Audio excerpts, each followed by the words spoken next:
नमस्कार, मी बागेश्री पारनेरकर आणि आपण पाहत आहात आकार DG9। 2014 मध्ये जेव्हा भाजप सत्तेत आलं तेव्हा त्यांचा जो जाहीरनामा प्रकाशित केला होता त्यातले एक एक महत्त्वाचे मुद्दे पूर्ण करण्याकडे आता मोदी सरकारची वाटचाल सुरू आहे। म्हणजे 370 कलम असेल, राम मंदिराची उभारणी असेल, एक देश एक निवडणुकीवर आता चर्चा सुरू आहे। आणि यातला अजून एक महत्त्वाचा मुद्दा म्हणजे समान नागरी कायदा, युनिफॉर्म सिव्हिल कोड। पंतप्रधान नरेंद्र मोदी यांनी वेळोवेळी लाल किल्ल्यावर जेव्हा भाषण केलं तेव्हा त्यांनी या कायद्याचं महत्त्व अधोरेखित केलंय। आता हा कायदा भारतीयांसाठी नवीन आहे का? तर नाही। भारतीय राज्यघटनेत सुद्धा या कायद्याचा उहापोह जो आहे तो केलेला आहे। हा कायदा आणण्याचा वेळोवेळी प्रयत्न केला गेला, पण ते प्रयत्न अयशस्वी झाले। पण भाजप यासाठी सुरुवातीपासूनच प्रयत्नशील आहे। आत्ताच यावर बोलण्याचं कारण म्हणजे उत्तराखंडचे मुख्यमंत्री पुष्कर सिंह धामी यांनी अशी घोषणा केली आहे की जानेवारी 2025 पासून हा कायदा उत्तराखंडमध्ये लागू करण्यात येणार आहे। उत्तराखंड UCC लागू करणारं पहिलं भारतीय राज्य म्हणून इतिहास घडवणार आहे। वैयक्तिक कायद्यांमध्ये कायदेशीर समानतेच्या दृष्टीने एक ऐतिहासिक आणि महत्त्वाचं हे पाऊल ठरणार आहे। खरं म्हणजे कोणताही नवीन कायदा जेव्हा येतो तेव्हा त्या कायद्याचे फायदे काय, तोटे काय, आव्हानं काय आहेत, नेमका काय परिणाम होणार आहे, असे सगळे प्रश्न आपल्या डोळ्यासमोर उभे राहतात। तर युनिफॉर्म सिव्हिल कोड समान नागरी कायदा म्हणजे नेमकं काय, त्याचे काय परिणाम होणार आहेत, कशात नेमका बदल होणार आहे, हे सगळं आत्ता आपण पाहणार आहोत। सोप्या भाषेत समान नागरी कायदा म्हणजे काय हे थोडक्यात पाहूया। तर या कायद्यानुसार देशातला प्रत्येक नागरिक हा कायद्यासमोर समान असेल हे अधोरेखित करतो। म्हणजे प्रत्येक नागरिकासाठी कायदा समान असेल, मग तो कोणत्याही जाती धर्माचा असला तरीही। म्हणजे या कायद्यासमोर धर्म मोठा नाही। आता यामध्ये संपत्ती, वारसा हक्क, लग्न, घटस्फोट किंवा स्थावर मालमत्ता याविषयीचे जे कायदे असतील ते सर्व धर्मांना सारखेच असतील। धर्माच्या आधारे कोणालाही विशेष सवलत किंवा अनुकूलता यात मिळणार नाही। 1947 मध्ये केंद्रीय कायदा मंत्रिमंडळ जे होतं त्यांनी हिंदू कोड बिल आणण्याचा प्रयत्न केला होता, पण तो प्रस्ताव तेव्हा फेटाळण्यात आला। पुन्हा 1951 मध्ये सुद्धा हा प्रयत्न करण्यात आला, तेव्हा सुद्धा या प्रयत्नांना यश आलं नाही। पण आता पुन्हा एकदा भाजपने या फाईलवरची धूळ झटकली आहे आणि हा कायदा आणण्याचा प्रयत्न आता केला जातोय। आता उत्तराखंडची परिस्थिती काय आहे ती बघूया। म्हणजे तिथे हा कायदा कसा पास झाला। सुप्रीम कोर्टाच्या निवृत्त न्यायाधीश रंजना देसाई यांच्या अध्यक्षतेखाली 5 सदस्यांची एक समिती स्थापन करण्यात आली आणि या समितीने ज्या काही शिफारसी दिल्या त्यानुसार 7 फेब्रुवारी 2024 ला विधानसभेमध्ये हे विधेयक मंजूर करण्यात आलं। त्यानंतर या विधेयकाला राष्ट्रपतींची मंजुरी मिळाली आणि 12 मार्च 2024 ला याची अधिसूचना जारी करण्यात आली आणि त्यानंतर यातले जे विविध तरतुदी आहेत त्याला अंतिम रूप देण्याचं काम करण्यात आलं। अनेक कर्मचाऱ्यांना प्रशिक्षण देण्यात आलं, तिथल्या नागरिकांमध्ये जनजागृती करण्यात आली आणि आता अखेर जानेवारी 2025 पासून उत्तराखंडमध्ये हा कायदा लागू करण्यात येतोय। मुख्यमंत्री पुष्कर सिंह धामी असं म्हणालेत की देवभूमीतील महिला आणि बालकांच्या विकासाला यामुळे एक चालना मिळणार आहे आणि या कायद्यामुळे सगळे नागरिक समान असतील, एक ऐतिहासिक असं हे पाऊल आहे आणि समान नागरी कायद्याच्या बाबतीत उत्तराखंड हे एक आदर्श उदाहरण ठरेल असा विश्वास सुद्धा पुष्कर सिंह धामी यांनी व्यक्त केलाय। आपल्या देशामध्ये हिंदू, मुस्लिम, शीख, ख्रिश्चन, पारसी आणि विविध आदिवासी समुदाय आहेत, त्यांचे वेगवेगळे कायदे आहेत। म्हणजे त्यामध्ये वारसा हक्क, लग्न, घटस्फोट, बहुपत्नीत्व किंवा वडिलोपार्जित संपत्ती याविषयी वेगवेगळे कायदे आहेत आणि ते त्यांच्या त्यांच्या समाजाला लागू आहेत।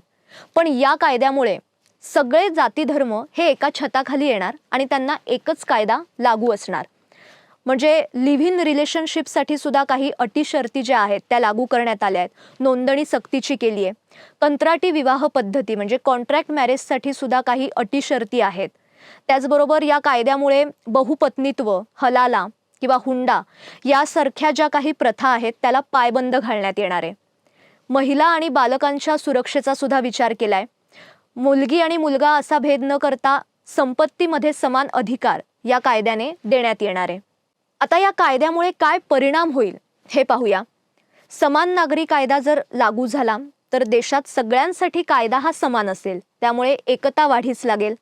त्यामुळे मोठा परिणाम जो आहे तो राजकारण, समाजकारण आणि अर्थकारणावर पडेल. वोट बँकेचं जे राजकारण निवडणुकीच्या वेळी होतं त्याला तिलांजली मिळेल, कारण सगळे कायद्याच्या दृष्टीने समान असतील.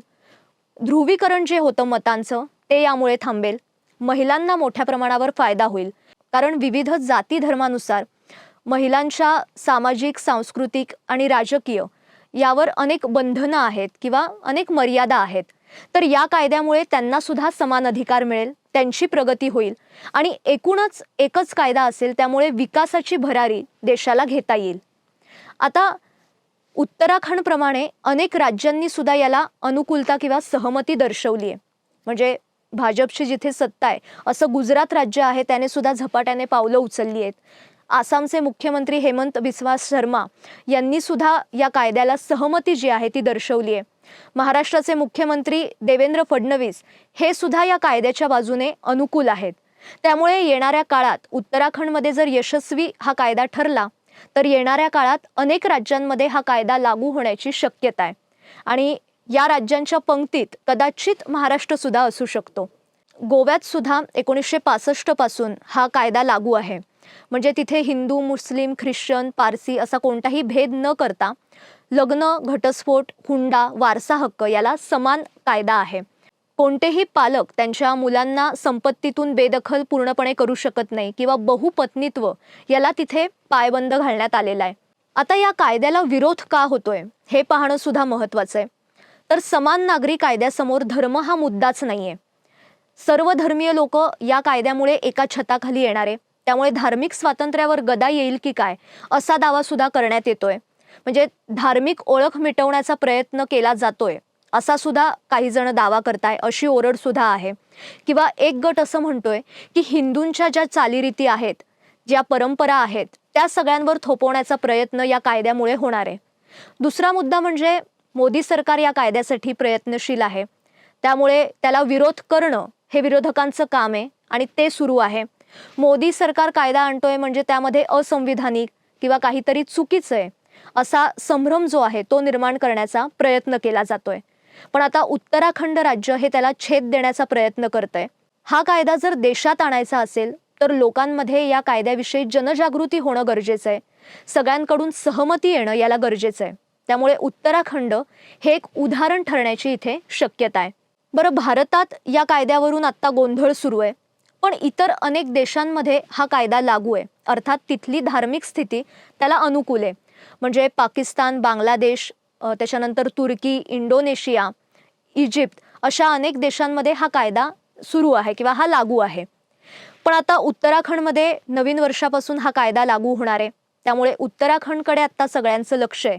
तिथे जर हा कायदा यशस्वीपणे राबवण्यात आला तर भारतात सुद्धा अनेक राज्यात येणाऱ्या काळात हा राबवण्यात येईल किंवा हा कायदा लागू केला जाईल. तर याविषयी तुम्हाला काय वाटतं हे नक्की कळवा.